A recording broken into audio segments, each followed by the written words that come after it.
It's time for the 49ers Rush podcast.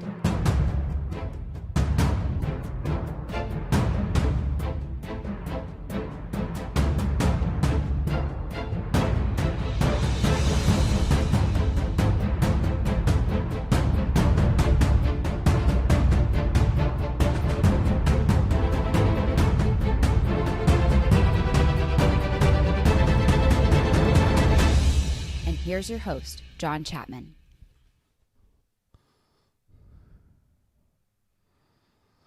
All right, 49ers fans, welcome to another episode of the 49ers Rush podcast. I am your host, John Chapman. Very glad for you to be with us today, and we've got a lot of stuff to talk about. Want to try something new as well. Want to get into a little bit more advanced metrics when we're talking about defense, but again, thank you so much for joining us today. This is going to be the defensive breakdown of the 49ers defense. We're going to get in. We have a couple roster moves, some injury updates, some not-so-good news, and some even more not so good news. There's a lot of injuries, guys. The 49ers are, here's the deal. Every single team in the NFL has to fight through injuries. It's not a new thing, especially once you're at week 15, you're on the back stretch.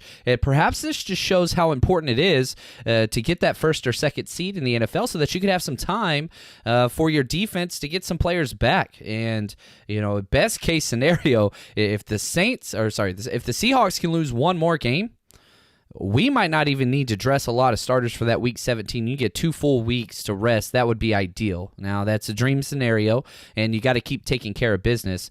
But, if we just look at the IR players, which, the news came out just today that it's possible that DJ Jones, who's been having his career year, could be put on IR with another ankle injury. It's not the same ankle either. It's the opposing ankle that he missed time with before.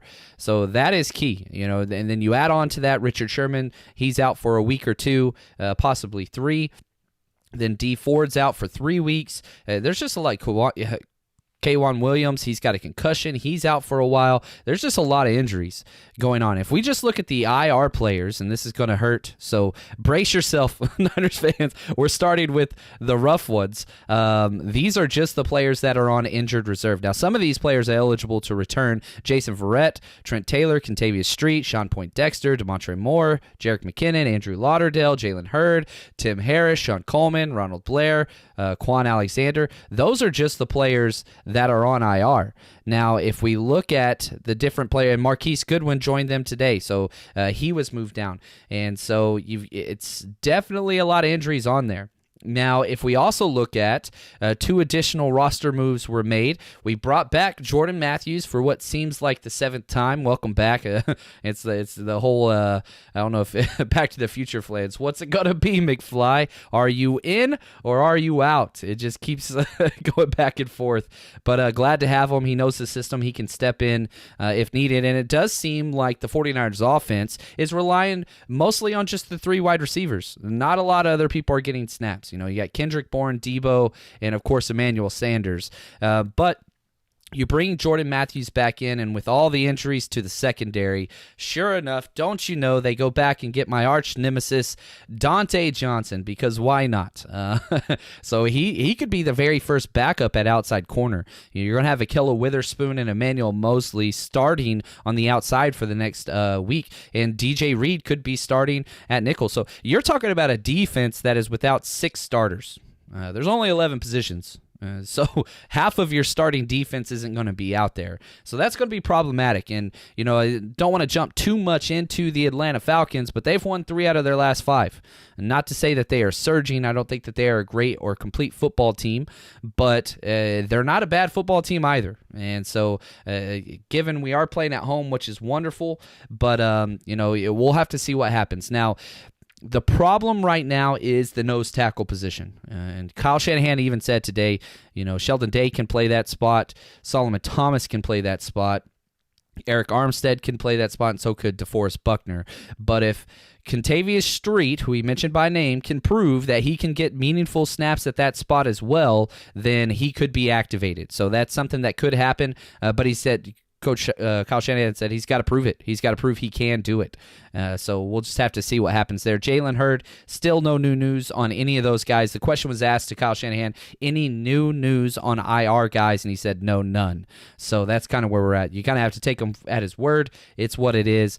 But yeah, there's a lot of injuries, a lot of stuff going on, and every team's injured. Perhaps we have the most, probably do have the most, but we need to get some guys back. The best case scenario would be if Julian Taylor comes back. I think he's one of the better nose guys that we have, but he's been out. So hopefully answers your question just a little bit there, Niner by nature.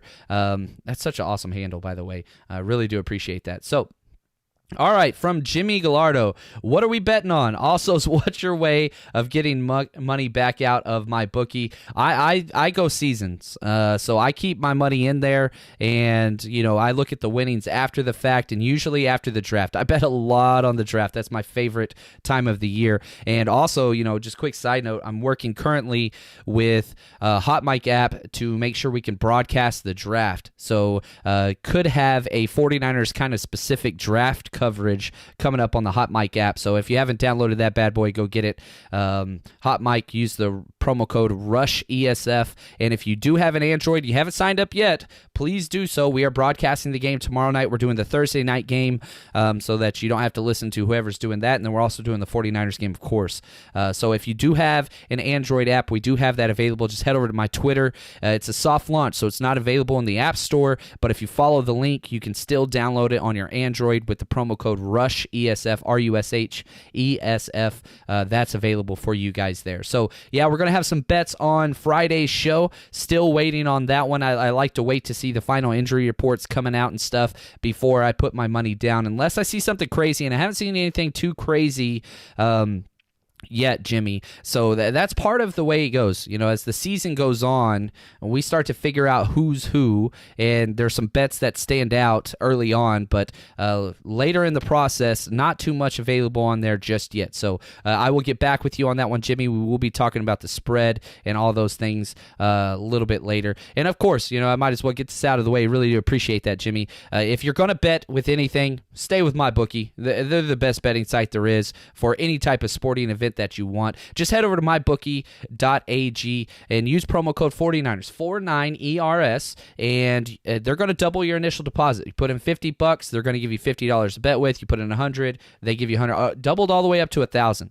And man, they're going to have some special playoff betting stuff as well. They have more prop betting for each individual game and players than any other site that's out there. And again, as I said, you can bet on anything, and they're a trusted site. That's the thing. Whenever you're betting with somebody, you want to make sure it's stable and it's legit and there's not going to be any issues. And my bookie's exactly that. I've been betting with them for years, even before they sponsored the show. And that's the thing. Whenever I get a sponsor, it's something I want to believe in, something that I'm cool with. And so I reached out to them and said, hey, love your product. This is what we got here. Let me know if you're interested. And man, we've been working with them for 2 years now, so really do appreciate everything they do. And that's one of the ways that you can kind of help set up your support for the 49ers Rush podcast is by going over there and setting an account if you want to bet. And again, you can put in bets as low as $1. So if you just want to put $5 in there, that's one of those ways that you can just kind of bet with us. So appreciate that. So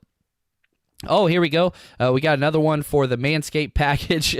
He signed up for that one. Thank you. We'll talk about them a little bit later. All right, here we go.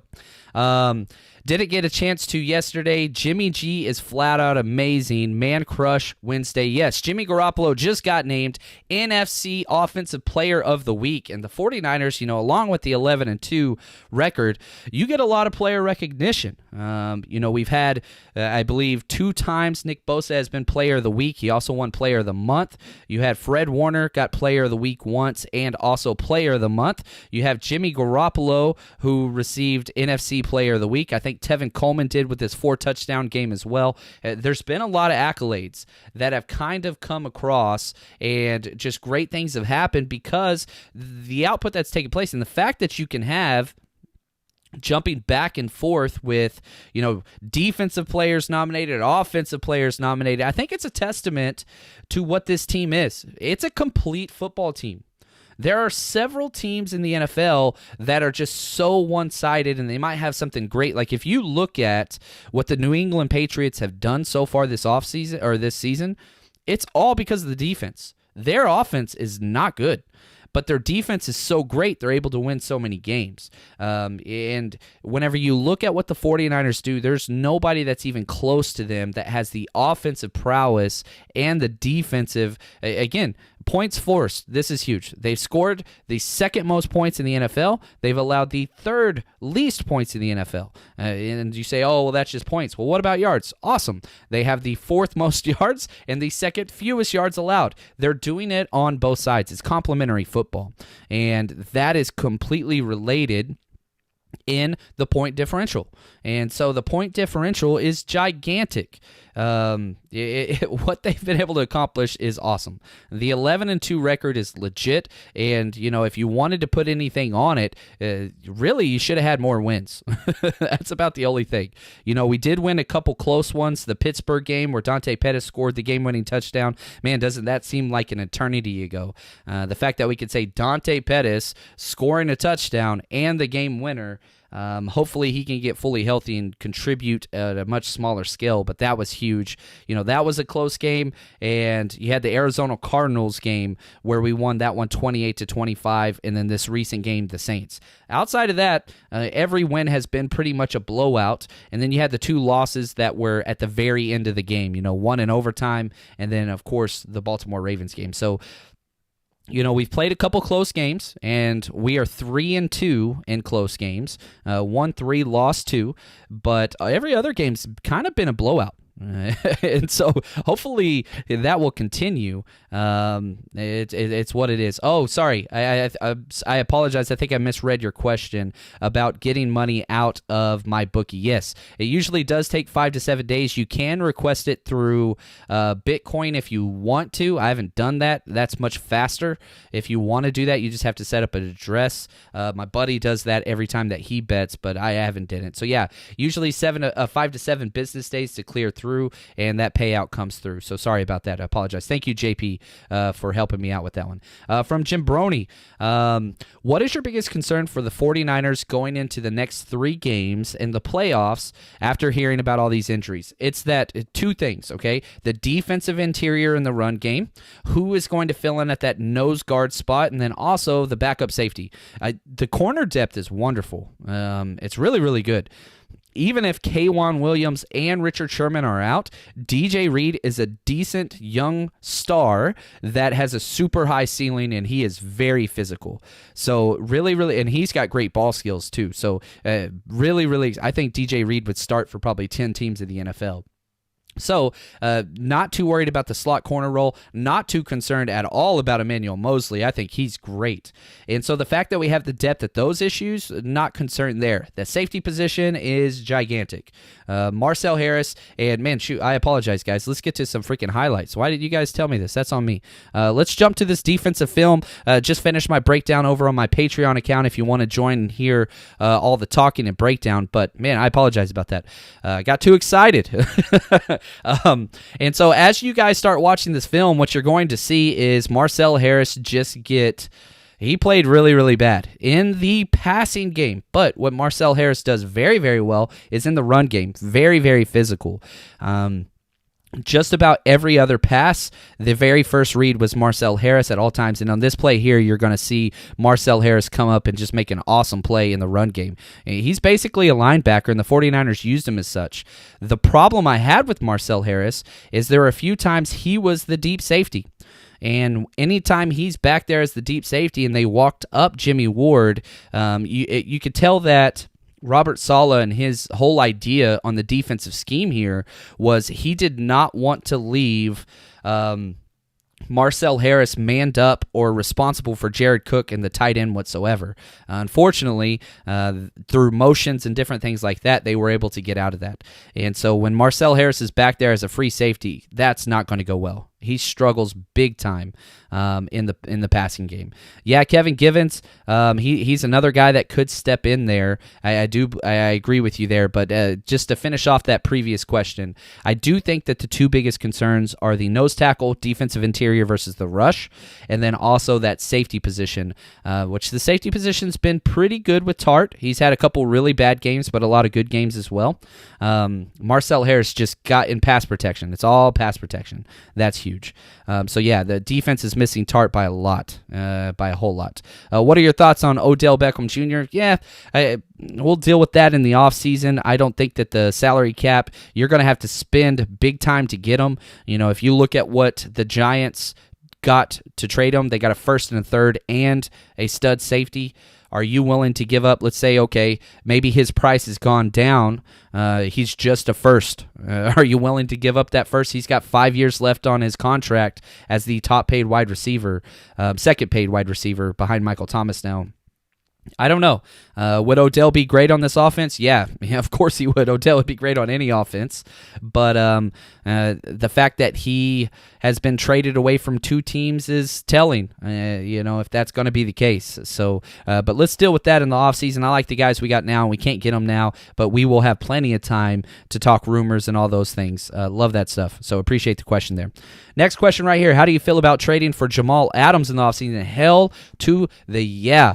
Adam Gase is the biggest idiot in football. I think he's the worst coach in all of football. The fact that you allow him to be a general manager and be a terrible play caller at the same time, the worst hire in football. Jamal Adams, I think, is a generational talent at a huge position of weakness. So yeah, I would trade for Jamal Adams in a second. They've already came out and kind of said, yeah, we're open to trade him.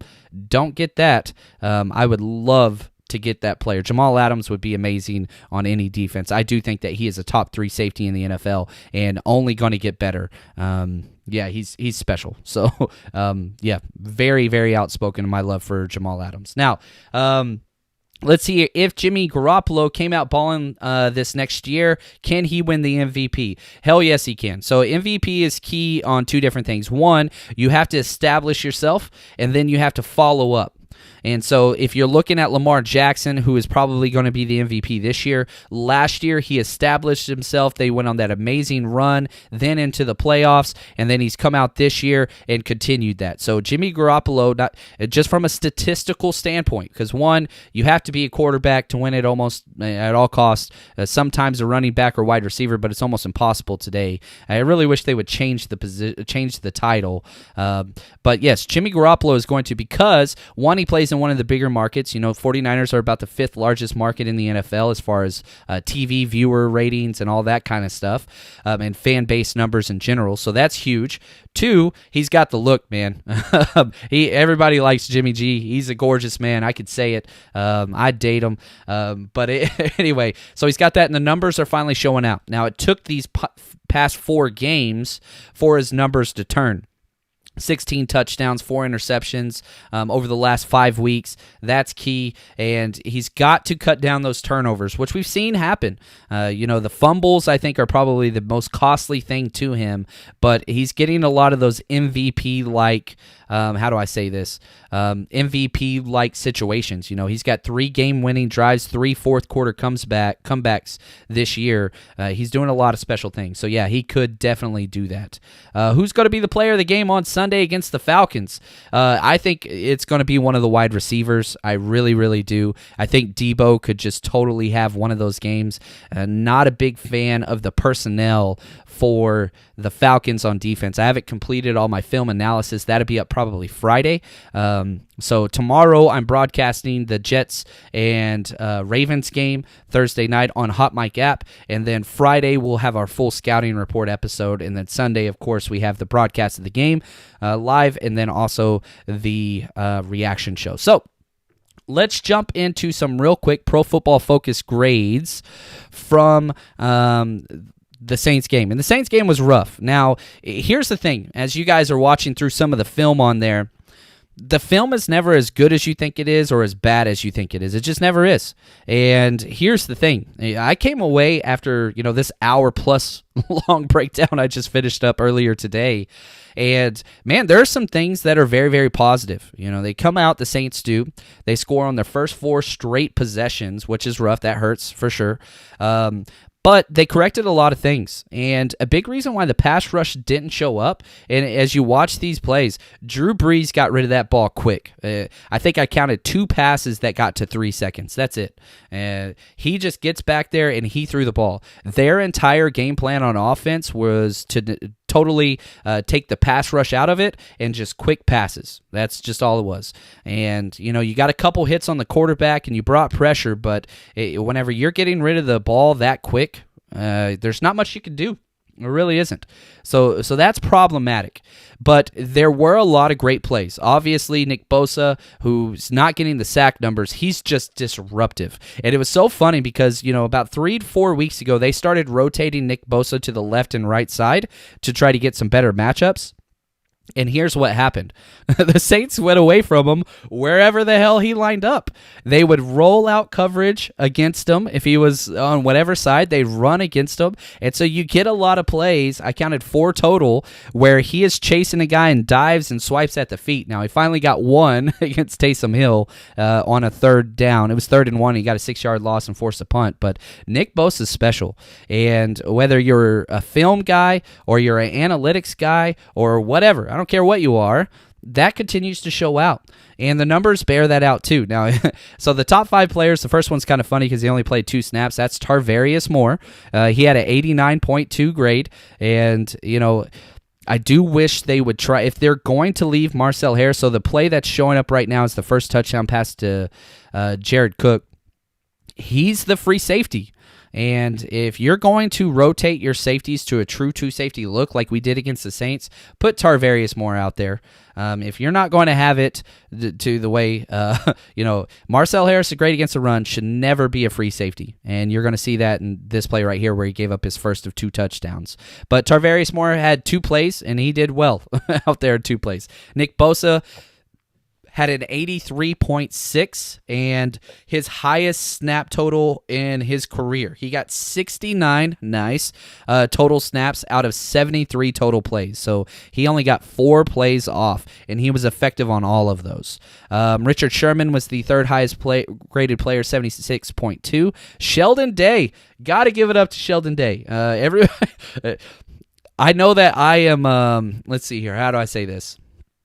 I form my opinion early, and I do allow it to be changed. I'm not a Sheldon Day fan. This was by far his best game, but he only played 14 plays.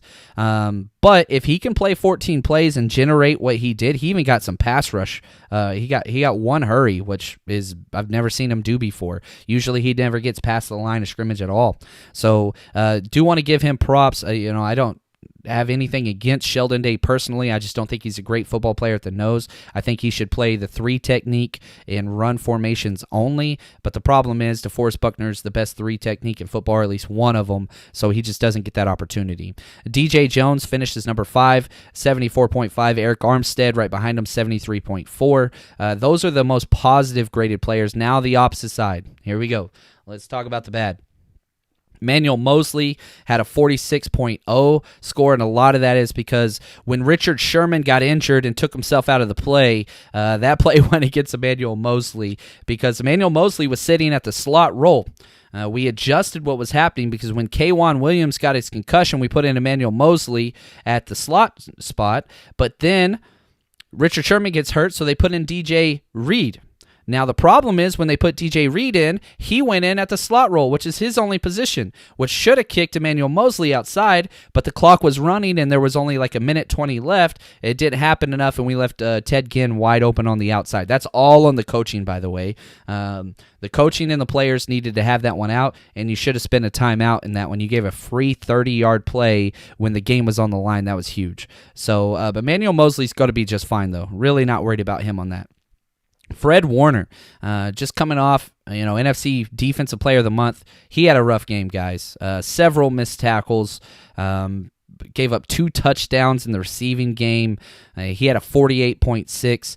Now, the thing is, he had a great run game grade. He was just awful in coverage and tackling. Lots of missed tackles, reared their ugly head, but I expect him to bounce back fully. Really, really do. Dre Greenlaw, 51.8. Made a lot of very positive plays, but a lot of negative plays as well. Marcel Harris, Marcel Harris, good Lord, 52.5. And then D Ford, who only played 4 plays before re-aggravating his injury. And it's kind of what it is. So those are the grades there.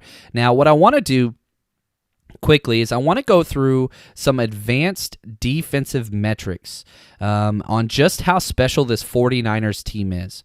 Because, we go over things like, points allowed and total yards and all that stuff, but there are a few different categories that just don't even make sense. First off, first downs, okay? The 49ers have allowed 102 first downs, which is best in the NFL by 12. Patriots are behind them with 114. But after that, the drop's huge. You have the Chargers with 129, Broncos 138.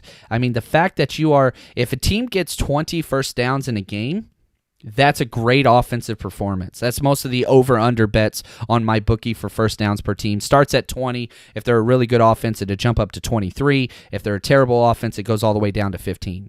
So what they're trying to say is the 49ers are a full game better than 30 teams in the NFL. It's truly historic what they have been able to do.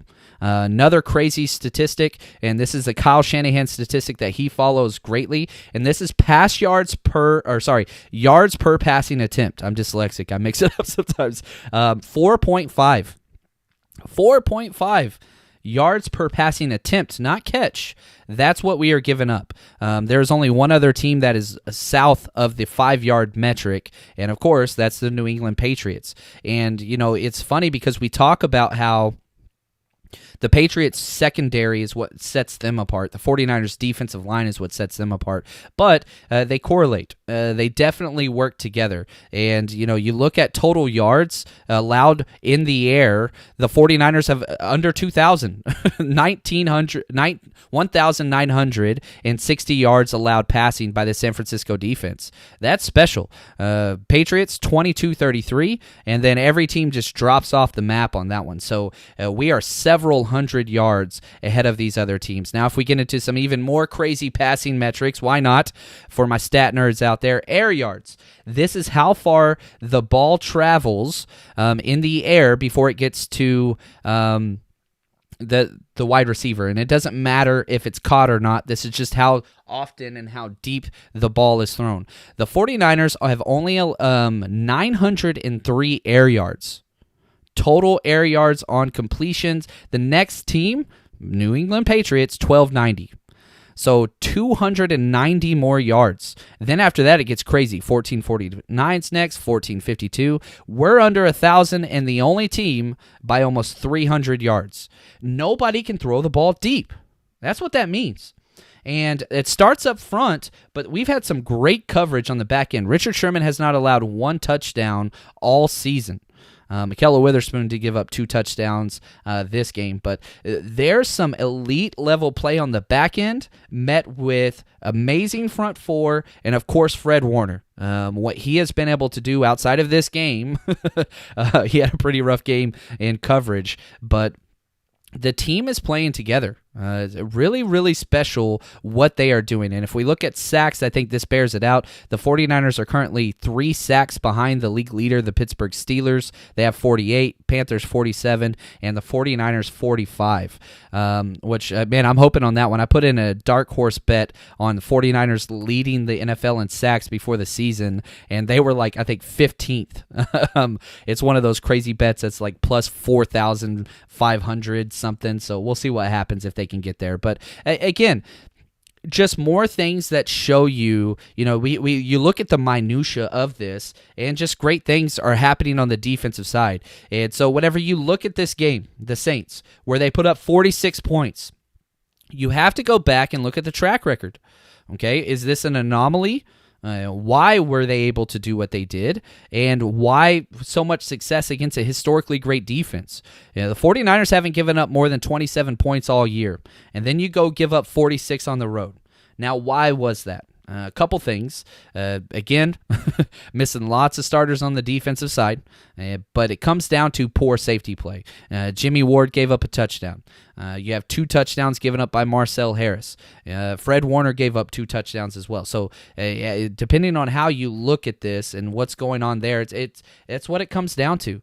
And so you got to be able to cover some of those injuries and make some things happen, but it makes sense. And whenever you look at it and you can say, oh yeah, it's because of this. And oh yeah, you watch the film and you say, oh man, that's some poor tackling, some bad coaching moves, all those different things. That's key there. Real quick, couple more questions. Let's jump into there. Verrett should be activated. I'm more worried about nose tackle and if Street could get activated. Yeah. Curious to see what's going to happen with Verrett. They brought back Dante Johnson instead, and this is the very first week that Verrett could be activated. They have not brought back his practice window, so you get a 3-week practice window that's activated at any time the coaches want to do that. But technically, Verrett could be brought back now. But there is no new news on anything there. Do you think putting Contavious Street in for DJ Jones would be a decent replacement? Who knows? You watch most of his college film back at NC State. He played on the outside. So it's going to be very similar. Now, he's a lot bigger than Solomon Thomas, but it's kind of like moving Solomon Thomas inside. He's a tweener. He's one of those hybrid defensive linemen that can play preferably the 3-5 or wide 9-7 technique is where you would want him. He's not supposed to be a nose tackle, but he's strong as hell.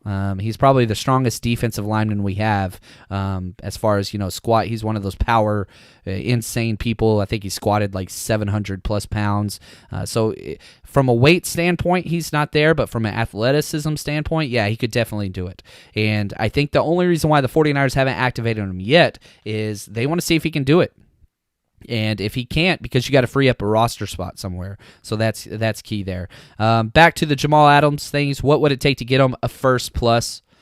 To get somebody like he's a franchise player, you're talking that first round pick. Now, would you rather take a safety in the first, a rookie safety, or Jamal Adams with that first pick? Yeah, I'd prefer to take Jamal Adams, and it's not close. It'd probably take a first this year and like a third in 2021, something like that. That's just what I'm guessing off the top of my head. The Jets are dumb, though, so take advantage of dumb organizations. Question, do you think since Coleman is not running as well as the other two backs, that we will give McKinnon a chance to see if he will be worth it next year? So Jerick McKinnon went on IR before the initial 53, Mike, and so because of that, he cannot be activated at all. He is not eligible to practice. Now, we do have the rights to McKinnon, and a big reason why he's still under contract with the 49ers is you want to wait and see what happens next year. My assumption is he'll eventually be cut, but yeah, there's no reason to cut him now. So we'll see what happens. He does fit this scheme, and if you remember, Shanahan went and paid out the wazoo to get him, and unfortunately that ACL just didn't work out. If that's on him or not, it's just part of football. We'll see. It does suck to think that he's never going to take a snap for the 49ers despite getting all that money. It's not my money. It's not your money. Glad he's getting paid, but it's a bummer. Yeah, it's what it is. All right, here we go. With a lot of our starters out on defense for the next 3 games, how well do you think we do? It's going to be rough. And, if you look at what the Atlanta Falcons have done, and we're going to do a lot more Falcons talk next week, but they're not a bad offense. They're kind of an average offense that is great at passing, which is our total weakness. And if you look at just their points that they have put up, they're kind of back and forth. And this is starting with their most recent game and working backwards. They put up 40 against the Panthers, 18 against the Saints, 22 against the Bucks, 29 against the Panthers, 26 against the Saints. They've got a couple 30-point totals, things like that. But they're an offense, obviously, with Julio Jones. Calvin Ridley's out for the year. They just lost him. Austin Hooper, who was the leading receiving tight end in the entire NFL, he got injured. He could be back this week. No new word on that one, but they can do some things. And they're playing for their coach right now because Dan Quinn's probably going to get fired unless they can kind of stay with this streak. As I said, they've won 3 out of 5, which is huge there as well.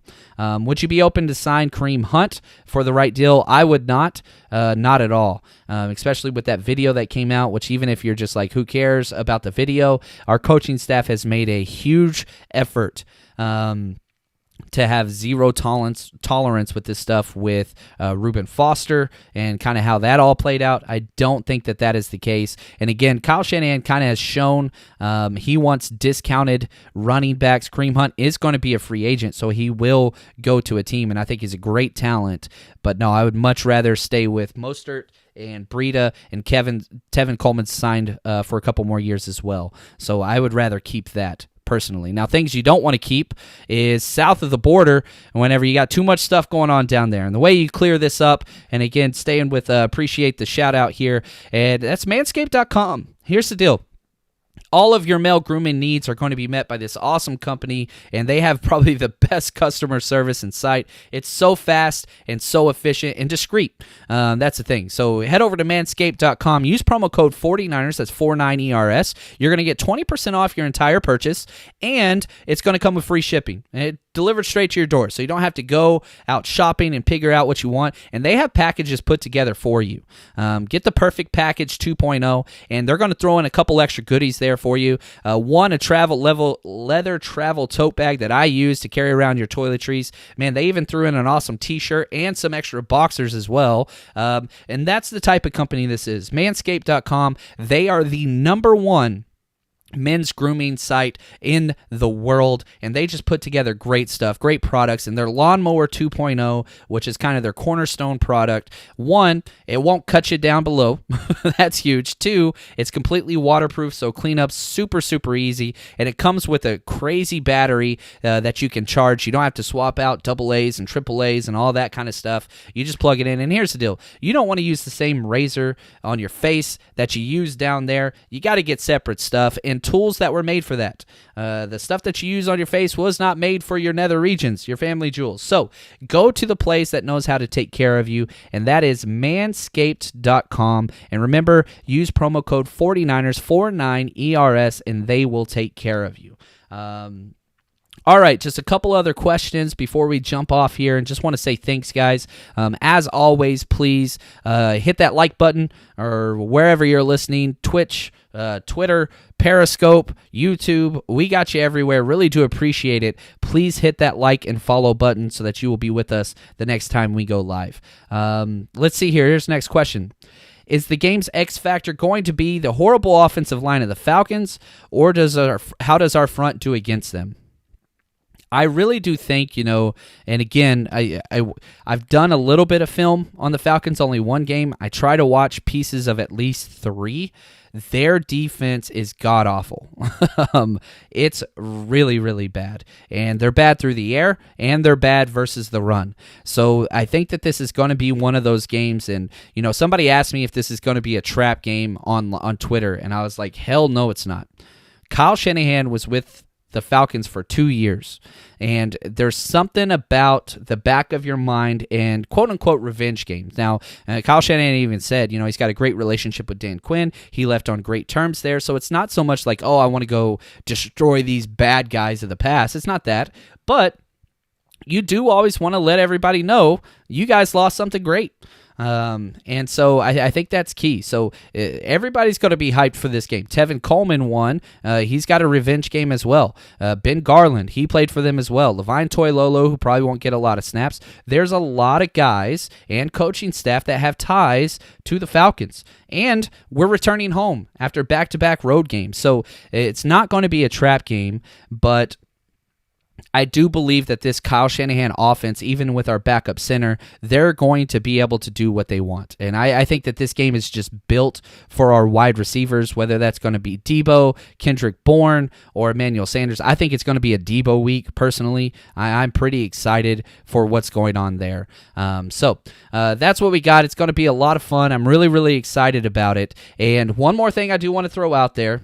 Yeah, that's awesome. Lawnmower. What about a weed eater? Yeah, I'm with you there. Anyway, thank you, Barack Niner. He says, great Manscaped product, works great. Had a Jurassic Park down there too. Glad that you got cleaned up there, brother. Now, here's the thing that I do have a request I'm going to put out there. I am looking for an intern. If you are a person that is good with video editing, hopefully this will turn into a paid position with what's going on with this podcast. That would be ideal, but it's going to start off as an intern position. I'm going to give you a lot of credit, producer credit as well. And what I need is somebody that can simple edit videos. I do all my own videos, but I'm trying to get somebody that can cut up clips. If you don't know how to do it, I can show you and work with you to help me out with that. So if you're interested, please reach out to me on Twitter at JL_Chapman or email me at 49ersrushpodcast.com. And all you need is a working computer that can download a video format, and I can take you through everything else. I can help pay for the program that you're going to get. I can teach you how to use it. So if you're just one of those people that wants to, either one, you love 49ers football film, or two, you just want to help out the podcast, I am looking for somebody that can help me with this. So again, reach out to me, let me know. Hopefully there's a crazy person out there that can help me with some of that stuff. And again, expertise is not needed. I just need somebody with some time that can help me out, and eventually, hopefully, that can come into a paid position. So I would love to be able to do that for you guys. So again, just reach out to me on that. Other than that, I think that's going to do it for us. And if you want to catch the rest of these breakdown videos, I'm going to put a link in the description of this video, which is not up yet. I will upload it as soon as the video processes after I go live. But yeah, if you want to watch this, they're all on the Patreon account. Just type in 49ers Rush podcast after you go to patreon.com and join that tier. Again, you get 2 of these videos a week, a full offensive one that was over an hour this week, a full defensive one that's over an hour a week, and just me explaining the schemes and what was done correctly, what was done wrong, kind of coaching notes and all those things. That's going to be over at patreon.com, and there's a cool app that kind of links everything together that makes it easy. And that's another way to support the podcast. So hey, we can maybe pay interns so that we could get more product out to you guys video-wise. That's what, I ask a lot what you guys want with this podcast, and people say more video. So I'm trying to figure out ways to get that to you guys. So as always, really do appreciate you guys for all the support. This has been awesome. This is episode 202. We're getting up there in numbers, which is nice. And we will be back with you guys soon. And till then, stay strong, faithful.